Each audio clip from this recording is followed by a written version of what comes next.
$150 billion of damages. Think about the memories. It all rises and falls on leadership. This was a catastrophic moment in his career. And now people are sitting there worried and saying, are we ready if an earthquake happens? How much do you blame Gavin Newsom for this? This is what happens with the woke philosophy that we've been living under, the social experiment. I honestly don't care if you're straight, gay, lesbian. I have no interest in any of that stuff. But if we're hiring you and you're talking about you want to increase diversity, that's not your job. Your job is to protect the families in the state of California. Who would you rather rebuild the Palisades?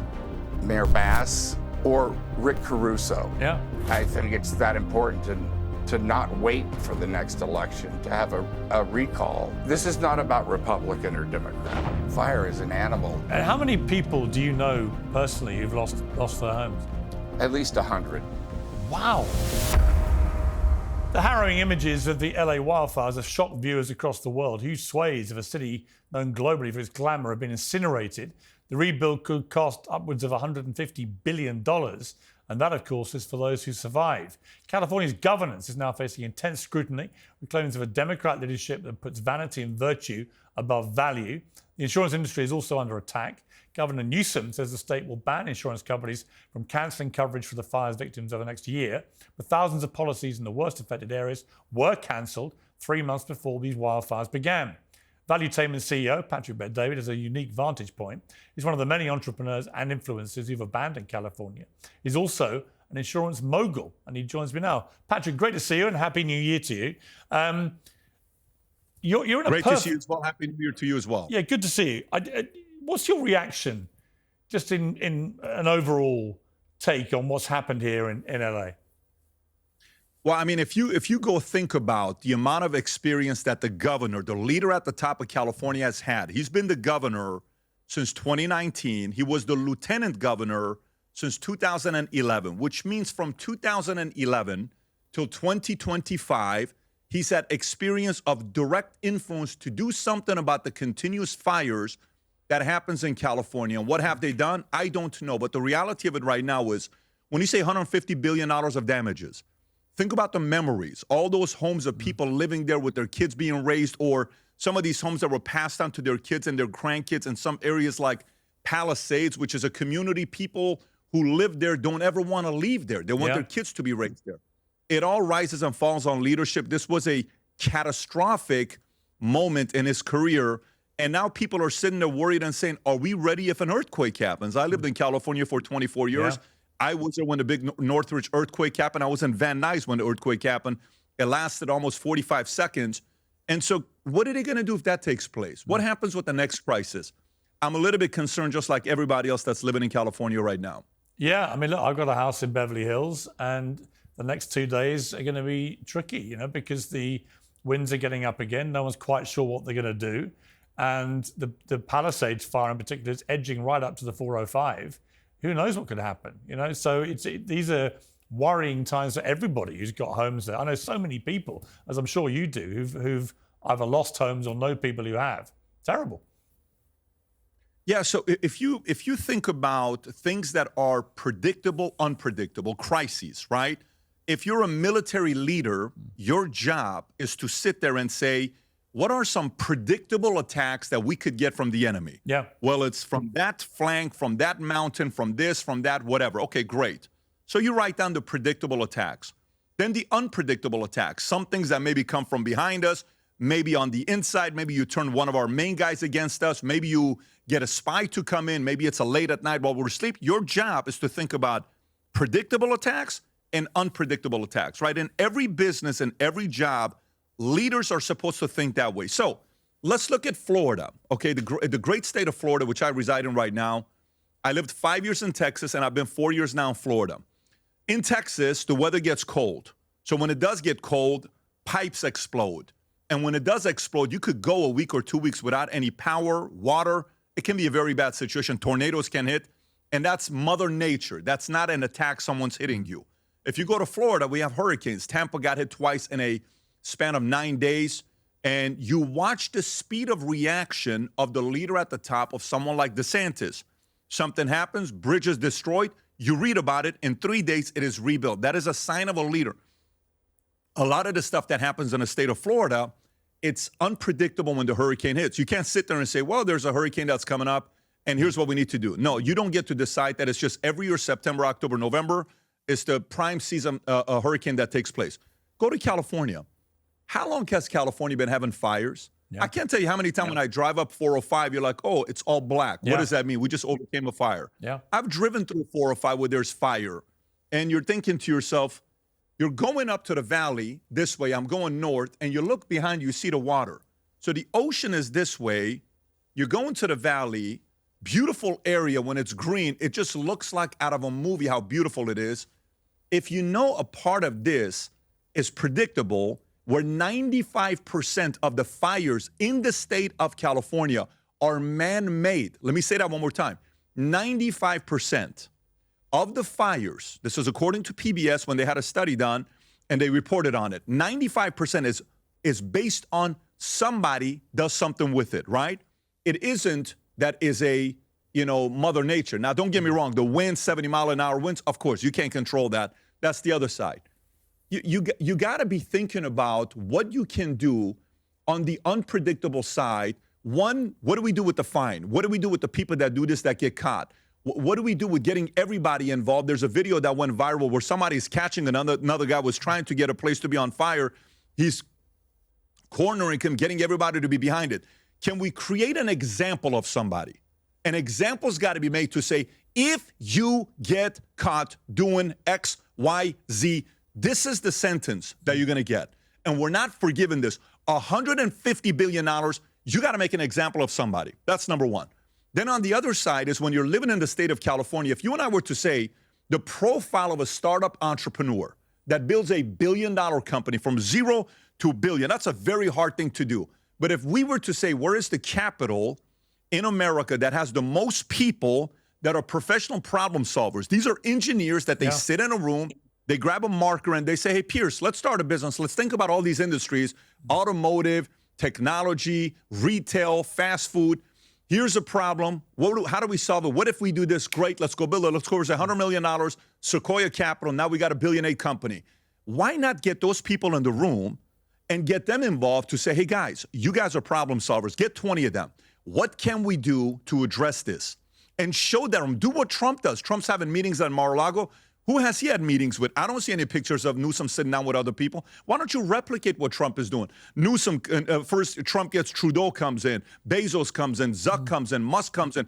Every one of the problem solvers going to Mar-a-Lago. What is Newsom doing? Is he following his lead? Why don't you show us some videos with some of the brightest minds in California sitting down with you instead of just giving us lip service? I'm talking to everybody. I'm talking to local leaders. I'm talking to business owners. Show it to us. Document us. Tell us what you're doing, because you have access to those resources, but unfortunately, he's just not using it. You tweeted on January 9th, fire every one of these overpaid DEI hires ASAP. One was the LA Department of Water and Power CEO, Christina Crowley, the first LGBTQ fire chief, Christina Kepner, the first lesbian assistant chief, LAFD, Christine Larson, LAFD's first Black Lesbian Equity Bureau chief. Now, when you lay it out like that, it looks like DEI gone nuts. I have to say in her defense that Christina Crowley, I think, has actually performed quite well.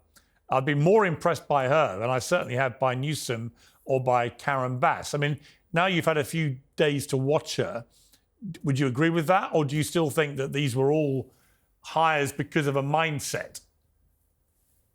Well, when you get hired and then you say, I can't tell you what percentage it is for me to increase the DEI levels of hires of firefighters to be women because I think it's too low right now, you don't make any sense to me. That you lose credibility when you speak that language. The language of somebody you hire as an executive. And I've hired many, where you're paying them a multi six-figure salary to solve a problem. I'm not expecting that person to come and tell me and say, I'm going to hire more white male than ever before. I'm going to hire more people from Jersey than ever before. I'm going to hire more female than ever before. An investor, a CEO is going to sit there and say, I'm sorry, I don't care where they're from. Just get somebody that can do the job the right way.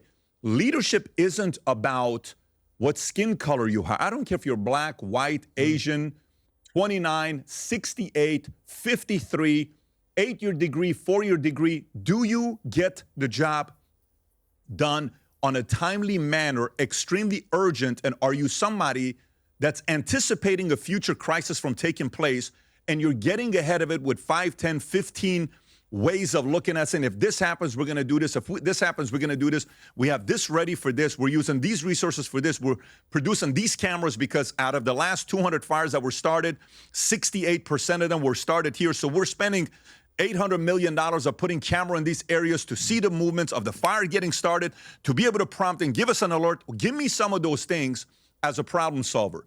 If you're doing that, I honestly don't care if you're straight, gay, lesbian. I have no interest in any of that stuff. But if we're hiring you and you're talking about you want to increase diversity, that's not your job. Your job is to protect the families in the state of California, in LA, minimize these fires. And quite frankly, they failed royally, Piers.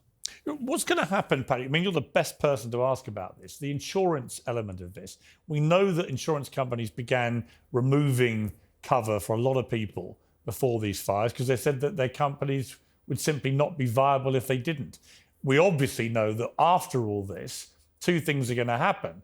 One is that premiums are going to go through the roof for everyone who's got an existing fire policy. But secondly, I would imagine that the insurance companies in relation to fire cover in LA, they're all going to run a mile, aren't they? I mean, if they were already doing that before this, who's going to want to insure anyone against fire in Los Angeles? And even if they do, who can afford it?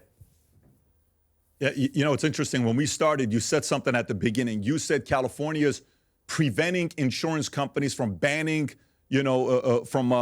canceling their insurance protection in the state of California. Fortune's article says California bans insurance cancellation in LA fire-affected areas.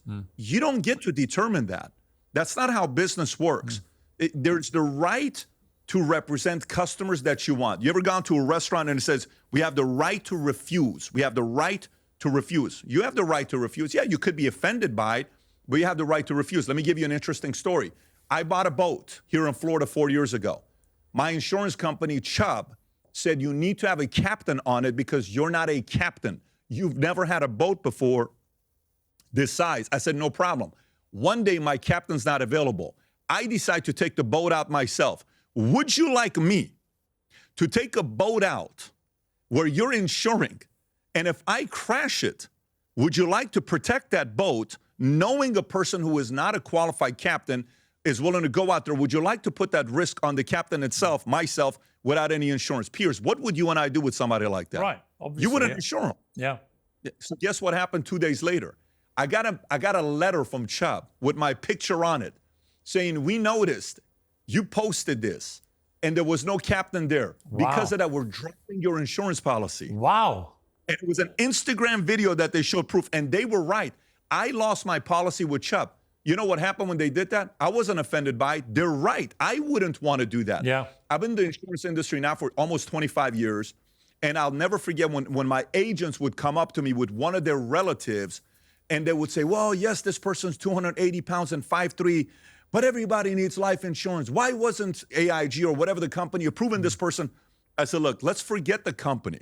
Set aside the company's name. Let's flip it. Let's say you have $100 million that you're insuring people. Let's replace this person's name from being your aunt, and let's just name this client John Adams.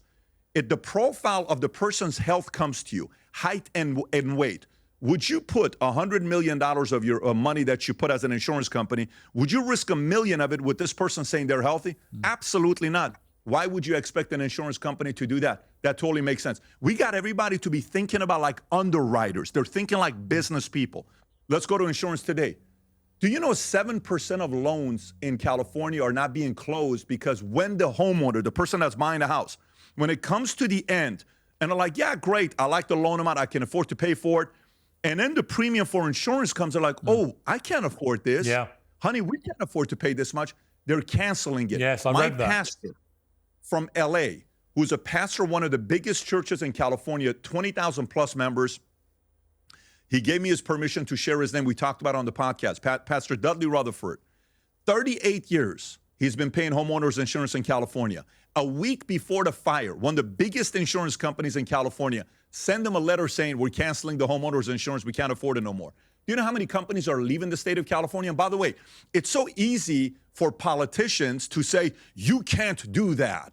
You can't leave our state. Guess what? They also left Florida. So it's not like I'm taking shots at California. Homeowners insurance companies, some of them left Florida because of hurricane. Makes sense. Why am I taking? Now California is saying, no, you have to protect these homes, even in the risk areas. You have to do this. No, I'm not going to do this. Guess what? We're out. Geico left a couple of years ago saying we're shutting down all our offices. More insurance companies are. But by the way, Piers, 4 years ago, COVID happened. 5 years ago, COVID happened in California. They had the first negative net migration since 1851. It's never happened, right? And that was due to the handling of COVID. What do you think happens now? How many people you think are sitting there saying, babe, what are we doing living here? Nevada's right next to us. No state taxes. Maybe we don't go to Texas. Maybe we don't go to Florida. Maybe we don't go to Tennessee. But maybe we go to Nevada. You think California's seen an exodus? Do you know, by the way, they handle things like this? So imagine somebody wants to buy a house the next 3 to 5 years. You're sitting there saying, you buying a house today in California? Here's what you're really saying. Let me say this very clearly. If you're buying a house in California today, the next 2, 3, 5 years, what you're telling yourself is that you trust the politicians of California to prevent the next major wildfire from taking place. And I guarantee you, many people, California, 53% of people that live in California, I believe are homeowners. Many of the people that are earners, they're sitting there saying, babe, I don't know if I want to do it again. Maybe we'll just rent or maybe we'll move out. But I'm definitely not investing in buying a house in California. That thought is crossing every single homeowner's mind right now. Listen, it's crossing mine. Do I want to carry on having a house in Beverly Hills? Right? Because it's terrifying how quickly these things can engulf whole areas. I never thought Pacific Palisades, when I drove through there, would ever end up completely incinerated like that. It just seemed unthinkable. But you're kind of, as you said at the start, the job of elected politicians is to think the unthinkable, to have a team of people around them where they game out the unthinkable and then they take preemptive measures to stop them happening. It seemed to me that the kind of reaction we're getting here is, well, we couldn't have done anything about it. Well, how do you know? Because it looked to me like the preparation to try and stop this happening was pretty poor. Yeah, you know what's the great thing? When you have a supermajority in a state, here's what's a great thing. When you have it, you get to come up with whatever policies and solutions you have. California is all ran by the left. Everything, the House, the Senate, you look at it, it's all everything is ran by the left. What happens when you have the supermajority? You get to buy all the victories, which means if you solve a massive problem in the state of California, you get the big victory. If something happens and you were able to prevent it and people were happy with you, you get to say, this is due to great democratic policies. But guess what? When shit hits the fan, and you have the supermajority and you've had it for a long time, you know what you can't get to say? You can't say, well, it's because of Congress. They wouldn't sign that bill we put in front of them. It's because of Senate. We couldn't pass the bill. It's because you can't get to say it. It's all on you. You have no excuses. Everything falls on you. Jack Hibbs gave an incredible speech. Everybody should go watch what he said. I tweeted his message that he put out there. He says, everyone's to blame here. These are your policies. So what's going to happen now? So California people that live there who love that state, I love California. It's the only place in the world that I can go, close my eyes, and I know all the freeways in Southern California. It doesn't matter where it is. I can drive everywhere. It's a beautiful place. Amazing people live there. Think about the amount of innovation, movies, influence it's had around the world. That's being destroyed today. FYI, just 40 years ago, the governor was a Republican. And even recently, we had an Arnold, but I don't know if I would put Arnold as a Republican governor.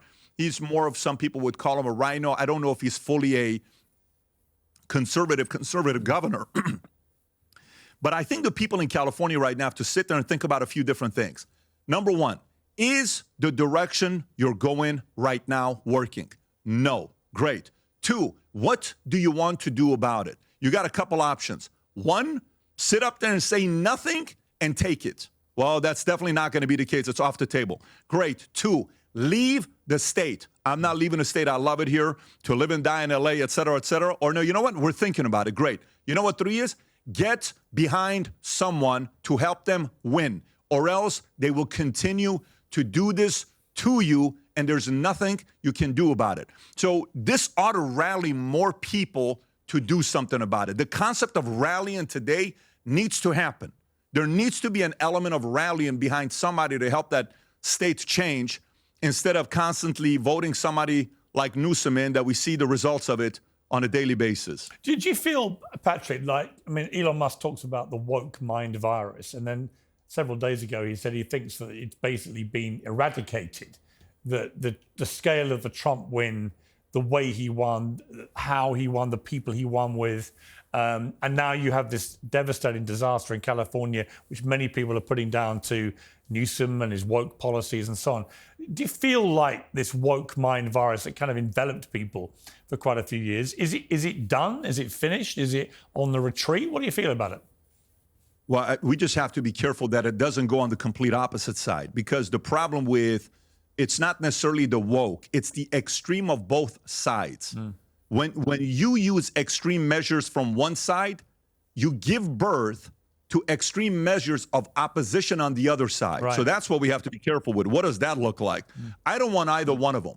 I'm a center-right guy, free enterprise, go build a business as big as you want, build your dreams, free market, freedom of speech, freedom of assembly. You want to be a Scientologist? More power to you. I've worked with many great Scientologists. You want to be a Christian? Awesome. You want to be a Mormon? No problem. You want to be an atheist, agnostic? Let's debate it. Let's sit down and do a podcast and talk about it. Fantastic. You want to do any of that? You want to be pro-choice, pro-life? Let's talk about it. Let's process it. You want to go out there and influence my kids to be learning about LGBTQ at a young age? No, we're not doing that. That's just common sense. Leave it alone. Let them make a decision after 18 years old. We don't need to talk. You want to indoctrinate things like that? We draw the line. But we got to also be careful on the complete opposite side to realize that what makes America great is the fact that a young kid like me, living in Iran, who loved America, wanted to find a way to come to America. I go to Germany at a refugee camp for a year and a half, cost my parents a divorce. We wait for a green card. I come to the state.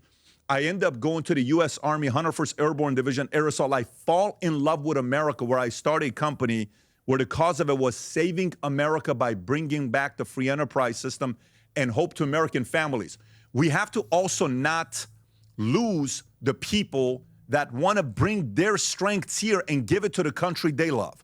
I think that's the part that we have to be very careful with this next phase we're going. We can't just be like, oh, the woke virus is over. No, but we just gave birth to these guys now. Yeah. It needs to be coming more to be in reason. We have to be able to reason together and recognize this. We have to remember, I think, that at their core, the majority of people, I'd say 75, 80% of America, probably the same here, actually have a vein of common sense running through their blood. I mean, they just do, right? They just have that. It's like, I just don't believe most people fall into the extremity camp. What happens on social media is that a smaller percentage of people are extremely noisy and relentless, and they create an atmosphere that everyone's buying into this extreme left, extreme right stuff. And actually, they're not really. Instinctively, most people do not go out to the extremities. Yeah, but the challenge with that is who can they convert? Right. So imagine a person that's a nimble mind, that their mind's not been made up and they're still kind of wishy-washy. You can get millions of people like that to lean the way of somebody that's super loud. So what we need to recognize today, anytime, whether you're running a company with your kids, you have 4 kids, you're running a business, you're running a sports team, whatever you're running, that in your team somebody turns against you, okay? I'm watching this movie yesterday called the football movie with Denzel Washington, where he's a coach. Remember the Titans. Yeah. And they're about to go away for this hell week for 2 weeks. And there's the white coach that he replaces, and he's the black coach. And the black players are happy that he's the coach, and the white players don't want to play because he's no longer the coach. They're not going for the 2 weeks. And what does he do? He says, hey, listen, boy, white boys are going to go here and black boys are going to go here. He says, no, it's not what we're doing. Defense, offense. I don't care who it is. White, black, defense is on this bus, offense is on this bus. And they're getting on there. What happens next? Fights, agitation, annoyance. Then he says, we're going to do 4-day practice every day unless if you get to know the other person and you know them on a personal level. If you don't, we're doing 4-dayers. Okay, tell me about your family. Tell me about your this. Tell me about that. Then they get to know each other. 2 weeks later, they're disconnected from the actual racism that was taking place in America, from their families, their parents, the teachers, anybody. They're now best friends. Everything is like, man, I like you. I don't care what skin color you are. You just blocked for me. Hey, how come you're not doing your part? I'm white, you're white. Hey, how come you're not doing your part? I'm black, you're black. Dude, this is not about black and white. Let's play together. Then when they got off the bus, they went back to what everybody else was thinking like, because they haven't had their shift yet. I think this next phase we go through, it's going to take some strong leaders that have to know that they're going to get battle tested. You're going to get provoked. People are going to come take shots at you. People are going to get targeted. It's going to be a very weird next phase we go through. And we have to be very aware of the manipulation and gamification that takes place. If they target one person and they go after somebody, before we jump to conclusion, let's kind of do our own due diligence. Why are they going after this guy? What are they doing with Vivek? Why are they going after Trump? Why are they going after why are they going after Rogan? Why are they going? Do your part to kind of step back a little bit and look at it before jumping to conclusion based on what the mob is saying to you. What do you want to hear Trump say at his inauguration? What do I want to hear him say? Yeah. You know, it's not even about what I want to hear him say. I think this is the first time in a long time where I don't have anything to say that I'd want him to hear say this. Like, let me go back to 2015 when he said he's running. It's like, well, you know, that's not presidential. Well, you know, you can't say something like that. Well, you know, you can't. All the people were saying certain things. And 2020 was probably when I was the most critical because he seemed bitter and offended by all the lies and things that they said about him. And he didn't know how to handle it. Yeah. COVID, everything was his fault. And he came from a place of being a little bit bitter, which, by the way, I'm not going to sit here and tell you that, you know, he doesn't have the right to feel that way. Imagine if everybody is spinning false stories about you and more than half the country believes you to the point that they vote you out, but those things weren't true. And you're falling for that trap. You know, everybody's fighting for their character, their reputation, the trust that they've established, the 78 years of working hard in a community that people know you're good, bad, and ugly. You want to come here and say something like this? I'm linked to Russia where you paid $35 million for it? What? I did this to E.G. and Carroll. I did that. You're out of your mind. You know, Mar-a-Lago's only worth $18 million. When I watch President Trump today speak, this is the first time I see him in flow state. I mean, there's a book called Power versus Force that gives the level of consciousness of a country or an individual or leaders. And it starts from a very low score, then it goes to courage, then it goes to willingness, acceptance, the ability to reason, and kind of going into love, joy, but ability to reason. It is incredibly impressive the way he's communicating right now, casting a vision with Greenland, casting a vision with Mexico, the Gulf of America, you know, making Canada the 51st states, yet at the same time sitting next to Barack Obama, making him laugh, standing up in front of Pence, willing to shake his hand, willing to shake all these guys and talking to them and knowing that Mike Pence's wife doesn't get up. His wife is being respectful. He's willing to go do that and still challenge. Listen, he's in flow state right now. My theory is that I've spoken to him quite a few times since he got shot. And I just detected that really did have a profound effect on him. And that effect was exacerbated by the scale of his win. That he no longer has to fight because he can't run again. So he's now achieved the greatest comeback in history, and he survived an assassination attempt. And every time I've talked to him, it's been like, wow, this is a much calmer Donald Trump. It's not to say he won't have that pugilist streak when he needs to, or if people goad him, he won't respond, because he'll always do that. You're not going to change when you're nearly 80. But he's definitely a change guy. He definitely is thinking big picture, legacy, delivery on what he's promised this time. He believes, and we'll see whether this works out the way he hopes, he believes that he's worked out what went wrong in his first term and what went right and how to avoid making the same mistakes he made and how to get the right kind of people around him, which are all people that he wants them to be loyal. I don't see any problem with that. We all want loyal people around us. They're all slightly disruptive. the people in his cabinet, which he's picked, which I think, again, I'm in favour of that. You know, I think it'd be interesting to see whether a disruptive collection of people who come at it from a slightly different perspective to establishment figures, whether that can be more effective. I suspect it might be. But overall, I get a feeling of a guy who just thinks, I've got a chance. I mean, he said this to me. He's got a chance to be a genuinely now transformative and historic president, as opposed to just the most divisive, polarising president of all time, which was his reputation in the first 4 years. No, I agree. And again, when it comes down to inauguration, my number one priority between now and January 20th is overly prepared and paranoid about everything, hiring the right independent private military contractors, not just relying on National Guard and relying on Secret Service, you know, additional protection above and beyond anything else anybody else is offering you. I think, you know, I still say to people, the first shooting was extraordinarily appalling failure by the Secret Service. To not check where that kid was on that roof, so close to Trump, on a rally stage was unforgivable. But actually, what happened a few weeks later on his golf course, I felt was worse, because by then he'd already been shot a few weeks before. And there he is playing golf at his regular course on a Sunday when he regularly plays there. And the guy's sitting in a bush where the media go to get a clean shot, ironically, of Trump with their cameras. And this guy sits there with an AK-47 for 12 hours and comes within 4 minutes. And a Secret Service agent's very, very sharp eyes spotting the barrel of the rifle out of the bush. Without that, Trump would have been killed a few weeks after surviving an assassination attempt. And I felt then, wow, who is protecting this guy?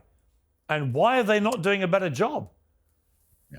A part of that is why he's so attractive. Because in 30 years, Piers, we're going to be at a movie theater. And we're going to be watching a movie, God willing, made by a person that knows what they're doing and playing his part the right way. It's probably going to happen next 10, 20, 30 years. And he won't be here with us when that takes place. And you will be explaining these stories to your grandkids or whoever it is. Yeah. They're going to say, so let me get this straight. He just had an assassination attempt. 3 weeks later, he's golfing. Yes. Why is he doing that? Yeah. See, that's the dynamic of why he's different. I do think, attractive. yeah, on that point, I mean, I felt that obviously the symbolism of him jumping back up when he got shot and saying, fight, fight, fight, was incredibly powerful. And I think that probably, maybe that moment won him the election, actually, when we look back in history, along with other things. But that was an amazing moment of defiance. And Americans like that. But I also felt that his general balls, let's put it no other way, of getting back out onto a rally stage a week later. I spoke to him a week after he got shot, and he'd just been on a rally stage that night. I went, how did you get back out so quickly? There's no part of you be worried about 20,000 complete strangers again, a bigger audience. And he said an interesting thing. The first time I've heard him be slightly vulnerable, he said, you know, I knew if I didn't get back out there quickly, I might never get back out there.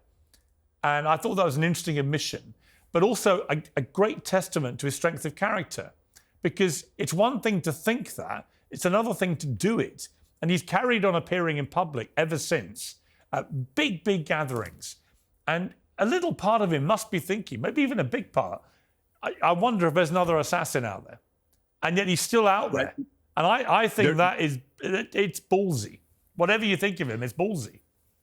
There was a book written, I think it's called David and Goliath, not David versus Goliath, but David and Goliath, where the author talks about what happens to people who have a close call with death. Yeah. And what happens to them afterwards. So it broke down the fact that people start thinking that somebody has their back and they're protected. It's a bigger calling. It's a bigger purpose. You know, you're looking at life in a completely different way. One of my favorite quotes of all time by a German philosopher is, if a lion could speak, the world would not understand him. He is right now at a phase where he's looking at life and the world in a way that majority of the world simply will not understand. I completely agree. And I think that's what makes it, to me, very exciting. It's interesting, like the reaction to Panama, to Greenland, to Mexico, to Canada, all those things, was it was a half-hearted attempt to go back to 2016, 17, 18, where every single thing Trump did everybody went into sort of anaphylactic shock of, it's all terrible, he's evil, blah, blah, blah. When actually all I did was I went away and I Googled all these things, right? I didn't know the history of the Panama Canal very well. And then I found out that in 1977, America gave it away under Jimmy Carter for $1, and that it may not have been the best decision America ever took. So actually, from a business point of view, is it actually a good idea to bring it back under American control? Greenland, who owns Greenland? I didn't know Denmark owned Greenland. So I'm kind of fascinated to discover that. Has it been a good thing for Greenland that Denmark owns them? Well, clearly it's an arguable position. Do people in Greenland quite like the idea of becoming part of America? It turned out a lot of them do. So, as a lot of things Trump says, often, like the 60% tariffs on China, I knew the moment he said it, he doesn't actually mean 60% tariffs. He's not going to do that. But what he's doing is laying a little marker down to the Chinese, you better back off or I'm going to hammer you. And then there'll be a deal. And he may do some tariffs at a lower level. But, you've got to understand the person now. And I think that more people than before understand what they're dealing with and understand he does all this stuff and there's a kind of cause and effect and there's a sort of method to the apparent madness. No, you're right. And by the way, on the tariff side, if I was to ask the average person right now that's watching this show, how much revenue do you think the U.S. collects from tariffs every year? If I was to ask the question and say, hey, what do you think is the total amount of revenue? So, 25%, 50%, 10%. How much you think it comes to U.S. every year in taxes? You know what that number would be? Most people would say, oh, we probably collect $500 billion. I wouldn't have a clue. I bet it's very low from the way you're billing this. $80 billion. Our average tariff is really? 2% to countries around the world. In my opinion, that needs to be raised to 25%, period, to do business with the U.S., and that'll bring the revenue up to $1 trillion. And that's how you'll allow our taxes to decrease in the States. I think if DOGE, if they do what they're doing right and they drive efficiency, you're going to see taxes drop, and you're going to see for the first time us starting to pay off some of our debt. And even the $1.4 trillion or $1.1 trillion that we owe in bonds to Japan that we're paying interest on a yearly basis, we can simply sit there and say, hey, we have 52,000 troops, give or take, in Japan. We've been protecting you since what year? Let's do the math on how much money we've given you over the years of protection. Why don't we do this? Why don't we wipe out the bonds that you have with us with the debt to make us even? We'll continue. Or else we're leaving you. And if we leave you, we know you're a little bit concerned. I think there's so many creative ways for these tariffs to actually be used in an efficient, effective way, positively impact U.S. citizens, Americans, because that's what the job is. And I think they're going to be doing. Well, I saw a great story Michael Moore was telling. I think it was about Detroit. But don't hold me to that. It's somewhere like Detroit. And he was talking about Trump's appeal to working class voters and stuff. And he said, Trump went down there, wherever it was, and he just spoke to them all. And he said, look, the moment I get back into the White House, I'm going to put whacking great tariffs on whatever industry he was talking to, may have been cars perhaps, whacking great tariffs on importing from these other countries. And here's what's going to happen. That's going to force companies in America to open more factories and give you guys more jobs. And Moore said, whatever you think of Trump, and he obviously is a massive non-fan, he said, you've got to think that's incredibly smart politics. And you've got to think probably he's going to do it, which he probably will, because he believes that is fundamental to the Making America Great thing. You bring a lot of outsourced jobs back from outside America to America. And, even Michael Moore's conceding that, you can see that Trump, for all the negative stuff, mainly around his rhetoric, actually, his kind of natural instincts are pretty good. Oh, there is no question about it. And he knows, he makes story. He gets the world to talk about Greenland. When's the last time when's the last time on a podcast or a show they talk about Greenland? I never knew it was owned by Denmark. Did you know it was owned by Denmark? I didn't know that. Yeah, well, I mean, we learned a lot about Greenland that we didn't know about. 56,000 people living there, what their resources are. You look at the map, you have to look at it in the right angle or else it looks bigger than America. It's really 2.5 times Texas. That's a lot. I mean, there's a lot of things you learn about, but that's the thing. He makes a call. Everybody, Panama Canal, we knew about because the challenges that was taking place. And that was not a good negotiation with Jimmy Carter, where he's just kind of like, yeah, let's just move on and X, Y, Z. And then China gets closer there. That's very problematic if they get influence over them. So that's the right move. By the way, us having control of Panama will keep China honest long term. So I'm all for U.S. finding a way to take control over Panama. And they need funding right now to rebuild. They need $5 billion. They need a lot of money to rebuild the place because they are having some issues. But again, that's the quality of a visionary. A visionary lives in the future truth. To him, in the future, these are all things that are happening. So he casts it first. The critics say, you're crazy. Then a few people who are the scholars and people who are reading and actually historians are like, no, this is not actually crazy. Here's what this is. Oh, okay. And then it becomes a reality. Then he gets qualified as a visionary. So I think this is going to happen a lot the next 4 years. For the viewers, strap on your seatbelt. You're about to go on a wild ride the next 4 years. A final question, Patrick. If you were a betting man, how long do you give the Trump-Elon bromance? What a question to ask. I'll answer it in a different way. Here's how I'll answer it. I think we're about to find out what Elon's real long-term vision is. Yeah. Let me explain what I mean by this. You know the benefit of knowing when you're talking to somebody else who, if they fear God, what's the benefit of having the fear of God and you have a certain faith you follow? What happens when you have someone that fears God? You kind of know there's certain things they're not going to cross. They're just not. And then there are some, communities where there is the aspiration to want to be God. And that is you don't want to flirt with that. And here's a person that's done something that nobody's ever done in history of mankind. You're worth $500 billion. You're operating companies and working 120 hours a week based on his saying, on how his schedule is right now, 7 days a week, and he's driving all these businesses. I think in this context, if he chooses to be the flag carrier towards Trump, behind closed doors, you have to know the woman he's talking to, his friends, his coworkers, people are giving him so much flattery of without you, Trump would have never won. Without this, if that doesn't get to his head and he stays stable and focused on the vision, it's going to be the greatest duo ever. But this year on my vision board, I put a picture of two players on the middle of my vision board. I'm a diehard Kobe Bryant and God bless his soul and Shaq, and the picture's right in the middle. If those two guys could work together, we could have won 8 championships back to back to back. Yeah. And I think in that part, one of them had to realize you're the flag carrier. You're not the number one. If the fight becomes who's number one, I think it's very problematic. But I think a lot of things are going to be revealed the next 12 to 24 months in the relationship of Elon and Trump. Yeah, it's such a great comparison. I would say that Elon is smart enough, clearly. He's probably factored in that it's going to be great for business if he stays closely aligned to Trump. And I think that will always concentrate his mind in allowing Trump to obviously be top dog.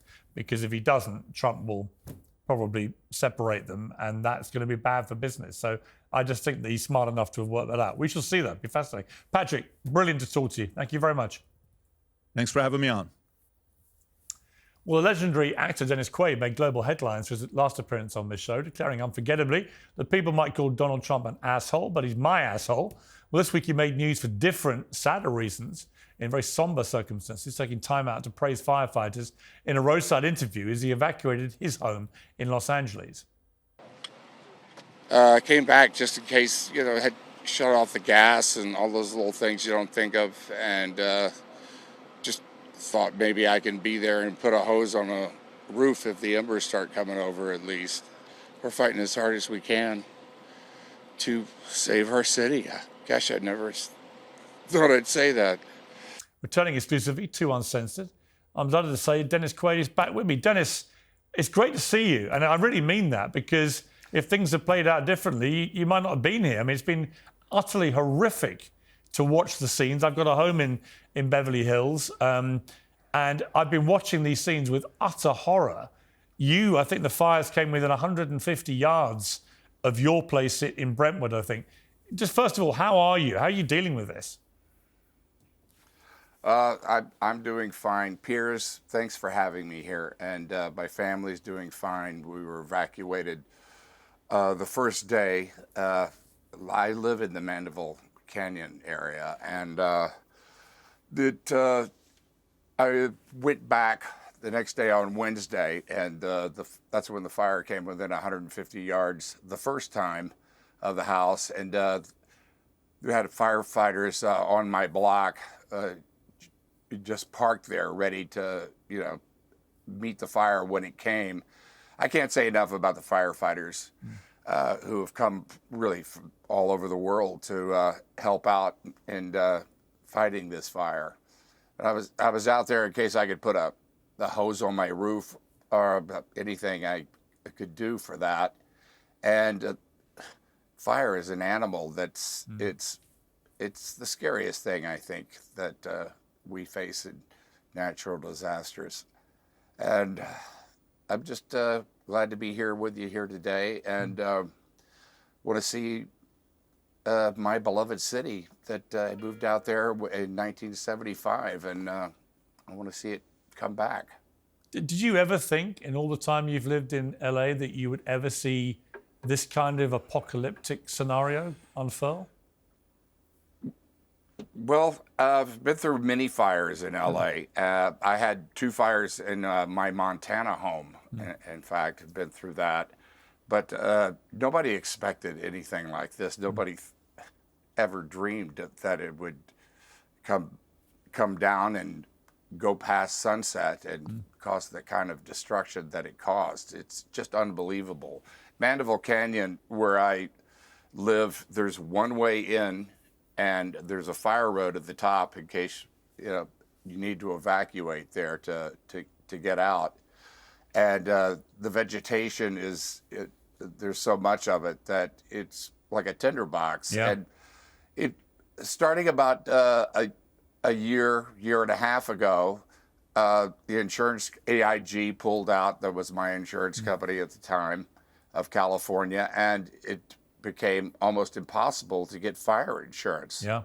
And that's I know a lot of people just last month where their insurance was canceled, and gosh, my heart goes out to those people.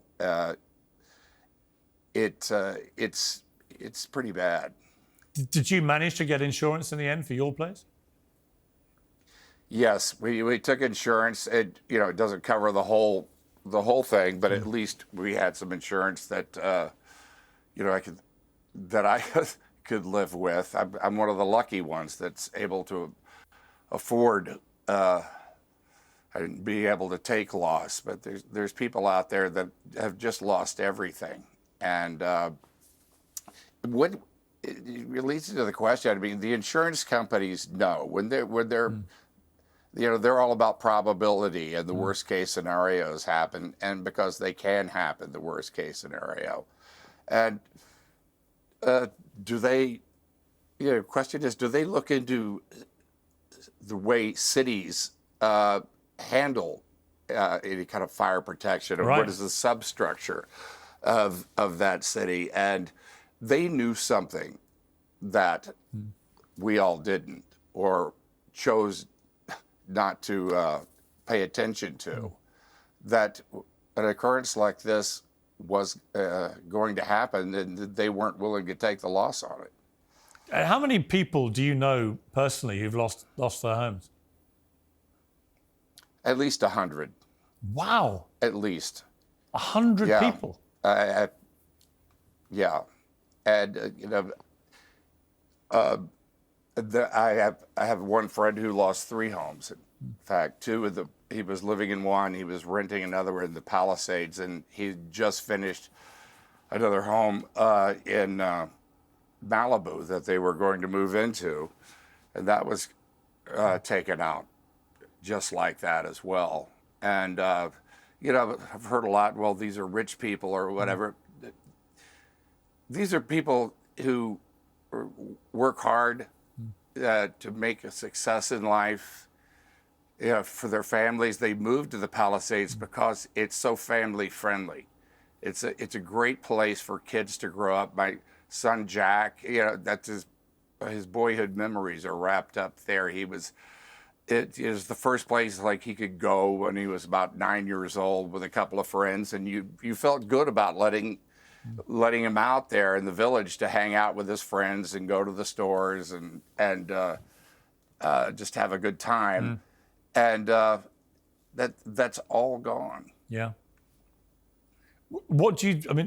Have you got any information about your property now? Do you know how close the fires have got since you were last there?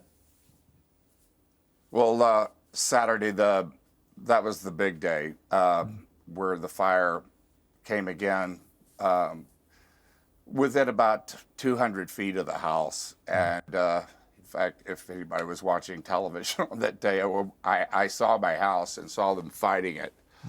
Wow. And they were able to stop it. In fact, where my house is located, it was really kind of the choke point. If the fire had made it over that little ridge there, it was in danger of just doing what happened in the Palisades and just sweeping down and taking out Brentwood and burning towards the 405 and Westwood. Yeah. It could have been much worse. The night before, Wednesday night, I gone to get a couple of final things out of my home that I'd forgotten, and there were at least 100 fire engines just parked bumper to bumper up Mandeville Canyon Road, ready to take it out. There were hundreds, maybe thousands of firefighters up there on the line, and so what happened in the Palisades, with no warning, we had a better chance that day because they were already geared up and ready to fight the fire. I've been talking to my wife about as it's edged ever closer on occasion to the 405, to potentially Bel Air, Beverly Hills, where our place is. It's like, what do? You said you took possessions. What did you prioritize? I'm just curious. What goes through your mind when you're trying to think what you take? My brain just couldn't process it. It didn't want to go there. And so you're in your closet, and I grabbed my dad's little figurine of a Mickey Mouse, one of the original little figurines. That's because those are my memories. It's the precious little things like that mean nothing to anyone else. Photos that you can't get back, and the other stuff. Well, it's just stuff. Yeah. On the other hand, it's really about your memories. Your identity is wrapped up in your home, and there's thousands of people, hundreds of thousands, of people wondering, who am I now? Because your home does do that to you. Yes. Who am I? Yeah, it is absolutely part of your identity.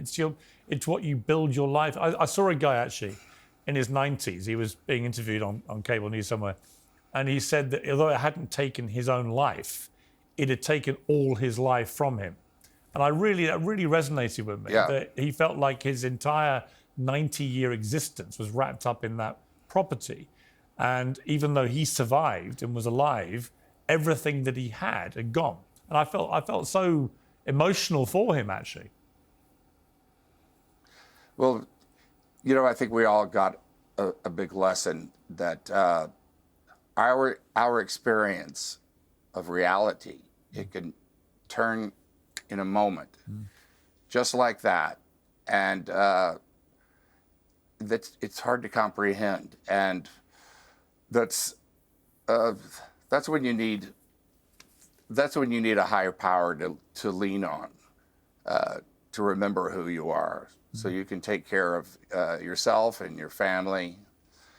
And hopefully this is going to be over in a couple of days, and the rebuilding process is going to start in some months once you get all this toxic waste that is now on the ground, cleaned up.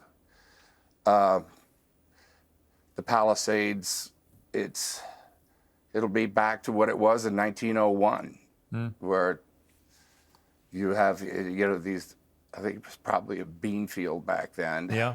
And they're going to start again. So we have to start planning about how we're going to rebuild once this is over. Do you fear, Dennis, that there'll be? I don't really have a lot of confidence in our government. Well, that's what I was going to come to. Government for that. I was going to ask you because the government's come under multi-pronged attack, whether it's Governor Newsom, whether it's Karen Bass, the mayor, whether it's the fire department themselves. What are you feeling? I mean, the more you've learned, the more you've read, who do you feel is most to blame here for what's happened in terms of officialdom? Well, Mayor Bass had 5 days warning about what could be record Santa Ana winds. They come every year. You don't have to wonder about that. They're going to be there, and that's usually the way fires start. And she chose to go to Ghana anyway. And when she came back, there's that video that went viral of her getting off the plane. And that reporter, and yes, maybe she was ambushed or whatever, but to say nothing in that interview, you got to hit the ground running there to let people know that you're in charge and you've already been doing things about it. And there was no evacuation plan that it makes me wonder about the next earthquake, the next mudslides that are going to happen. Planning for the future. It's about, look at an airplane. When the masks come down, they tell you to put your mask on first and then your child's. And that's what grown-ups do. And that's the way you both survive. And it's I'm really in favor of a recall. I think it's that important to not wait for the next election, to have a recall of Mayor Bass and have an election. And this is not about Republican or Democrat. I have a question. Who would you rather rebuild the Palisades? Mayor Bass, who had all this warning, or Rick Caruso, who built the Grove. He built the Palisades Village, which is 99% intact.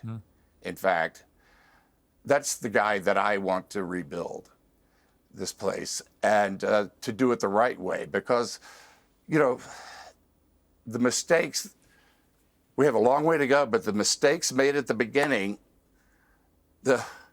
it's going to be, the result is going to be ill-fated because of these mistakes made at the beginning. The way to do it efficiently and to keep an eye on the cost. Here's a guy he's a developer, he's a builder, he knows the community. What's it going to look like when it comes back? To have that feeling of a community. The Palisades Village, it took, that was quite an undertaking. It had so much opposition to it getting built over there. And he was patient and crossed every T. They had, he built the village with fire retardant materials, non-combustible. He has, they had their own fire station basically there, and crew who have protocols that, they had rehearsed what they were going to do years ago.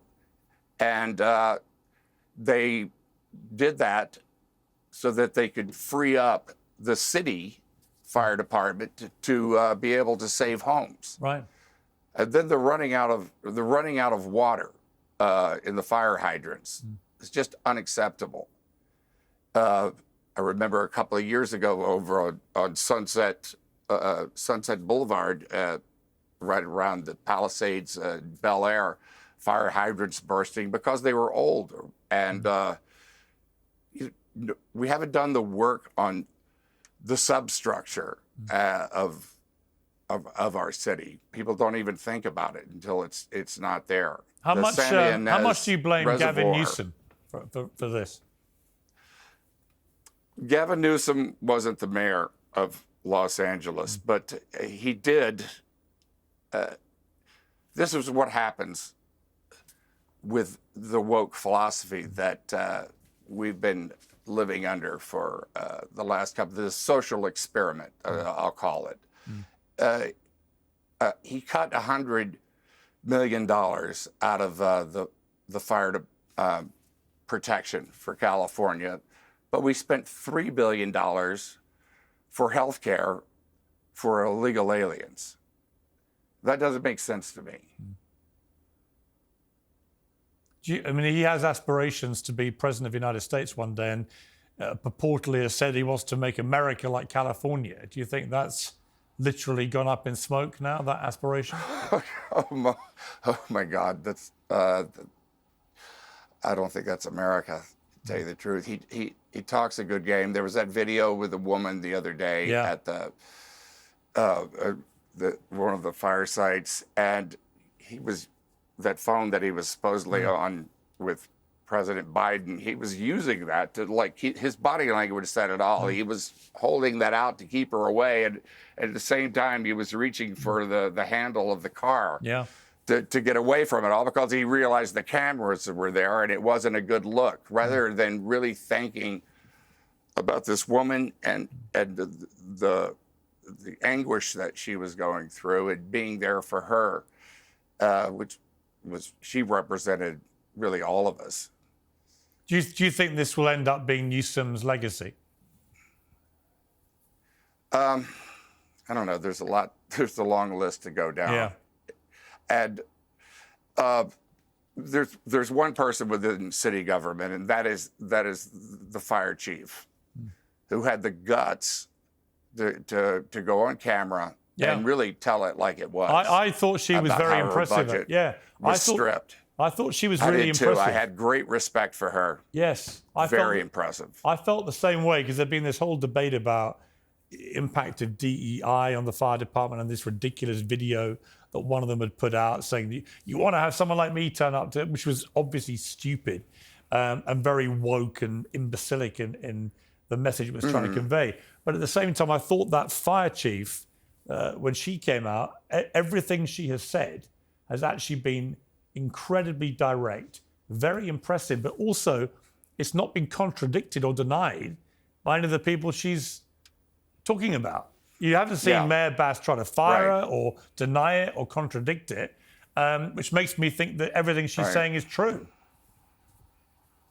We need a leader in our city who knows how to do things. You know, it's different issues now than what Mayor Bass was elected on. Okay, the social experiment, we tried it. It's now about rebuilding this city. Yeah. How many families are going to even be able to rebuild? How can you rebuild if you can't get your house insured? What's it going to look like? There's things like corporations are buying up droves of houses in this country. And what's the end result? How's that going to affect the American dream and of home ownership? Is it going to? Nobody wants to see the Palisades become rental property from a corporation, and we got to be careful and tread lightly, but we really have to have a plan, and I think Rick Caruso is the man to do that. He's do you fear really in the line of Tom Bradley and Reardon and those guys who really knew what they were doing?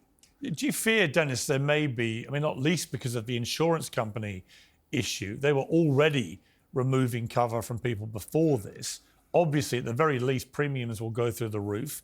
Some of these companies may just get out of LA altogether and say there's no economic viability in staying there. All of that is going to have a massive impact on the city and on people thinking about whether to stay there.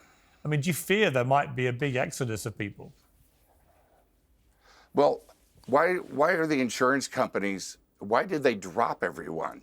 They dropped everyone because of it's wilderness behind my house, really, state-owned land. And the brush that's grown up there, that's not, it's a tinderbox. We used to cut down trees in the lumber industry, and we abandoned that because of conservation or whatever. But then all those trees died and weren't removed, in the forest of California, and used to be also. I've had places in the hills in LA 3 or 4 times, and there was a brush control where you, as a homeowner, are responsible, especially if you live on a hillside, to clear the brush out from your backyard, so it doesn't, if a fire happens, it doesn't burn up your neighbor in the back. And they had city inspectors who would come out and they made you clean it up, or you were fined. It's since COVID, none of that has been going on in LA. Nobody has ever come out to my home there in Mandeville about the brush, and it's little things like that. But if you do something about it, if you go out there and create like areas where large areas, swaths where fire couldn't cross if it started to begin with, especially the power lines, putting them underground. $3 billion for illegals. Can you imagine if that'd been spent on power lines that are up on the fire trails and put them underground? There's another source of the fire that you're going to eliminate. And if you do the thing, and the substructure, the city really get down and making sure, like Santa Ynez Reservoir, should have had water for 1.5 years. It's been offline. It was just sitting up there. If that had been available, who's to say? Right. Yes, maybe the fire would have passed sunset and taken out everything anyway. But you've done everything that you can. And if you do everything that you can, then I think that the insurance companies are going to come back. I think that they left because they saw that the city itself was not taking care of doing its due diligence about making things safe in a place where that probability would go down. Dennis, like a lot of people, you're evacuated. It's been reported you're living in one of the hotels. What is life like for you at the moment? Are you just in complete limbo? Well, it's fine for me, Piers. My family's safe, and I'm one of those rich people that it's when things like that happen, it's so much easier for me than most people, and we still have, I think, the next 48 hours. They say until Wednesday, because they can predict these winds. This is the important part, and kind of if we can get past these next couple of days, I think we can really get a handle on it, and have people go back to their homes and start to assess and rebuild their lives. Get the kids back to school. In Los Angeles right now, it feels like COVID again. My kids, school gets canceled, and we're going to go back to home learning. Palisades High burned down to the ground. Where do your kids go to school? Gas stations are gone. The grocery stores are gone. The businesses that have been there, landmarks of the community, are gone. People lost their business and their homes. What do they do? Those are the people that my heart goes out to and that we have to do something about immediately to give them relief. A lot of people are living month to month, or at best maybe have a 3 to 6 month cushion built into their plan, because they're both working, and they had this dream of moving to a place like the Palisades. So it's so great for their kids and having the kind of childhood that they had, and they're really worried that that's gone, and we need to help everyone. Yeah. Dennis, I can't let you go without referencing back to our last interview. It made a lot of headlines. Donald Trump is now president. Yeah. I'll play the clip to remind people of your great line about him. Let's just watch this. All right. People might call him an asshole, but he's my asshole. Right. No, I get because that. because he's. I'll tell you one true thing about him is that I really feel that he is working for the American people. That's what he's all about. When you said that, Dennis, you got a lot of pickup, but actually you were completely vindicated in the sense that obviously many other Americans came to the similar conclusion that you did, hence the scale of his victory. Well, I think President Trump is for the American people. I think that's what he thinks about in his policies and his actions. And, although they may not like him so much in California, he's there for them. And he's going to do the right thing. And in spite of Newsom, in spite of Bass, in the state legislature 2 days ago, they passed a bill for $25 million to still battle Donald Trump, keep him out, his policies out of California. We all need to work together here. Forget about Republican, forget about Democrat. And that's what he's doing. And, by the way, if in the next election, if the Democrats have a candidate that really makes more sense than what the Republicans are already doing, I'll vote for them too. It's about what's best for America.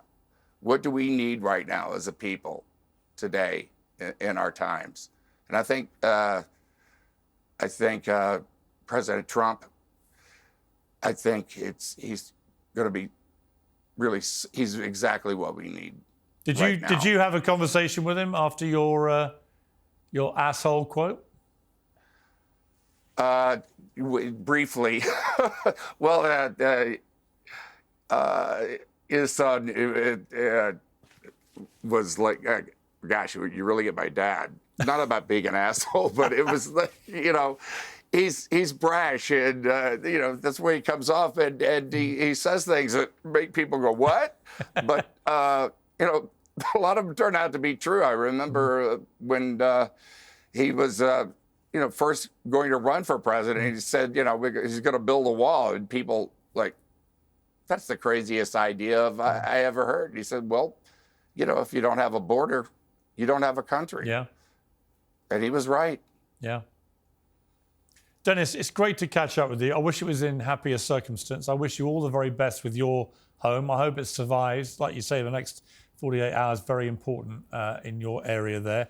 I really appreciate you taking time out to talk to me, and wish you and all the friends, 100 people lost their homes is completely heartbreaking. I know many people too, and our heart goes out to all of them. But thank you for sparing the time. You bet. I really believe in the power of prayer. Yeah. And it goes, well, like with my kids, they were overdosed with heparin, and the worldwide, I really believe it was the power of prayer that saved them. Yeah. And I think really that's what we all need right now. Yeah. For the Palisades, for Los Angeles, and for our country. The power of prayer unites us, brings us together, and makes us remember that it's not just about us. Yeah. Well, I will be saying a prayer for you, your family, and for everyone in Los Angeles. It's been a great city for me. I love the people there. I love the city. And I hope it rebuilds even better than it was before. It'll take time, but where there's a will, That's right. and where there's God's will, there's a way. Dennis, great to see you. That's right. Thank you, Piers. All the God best. bless you. All the best.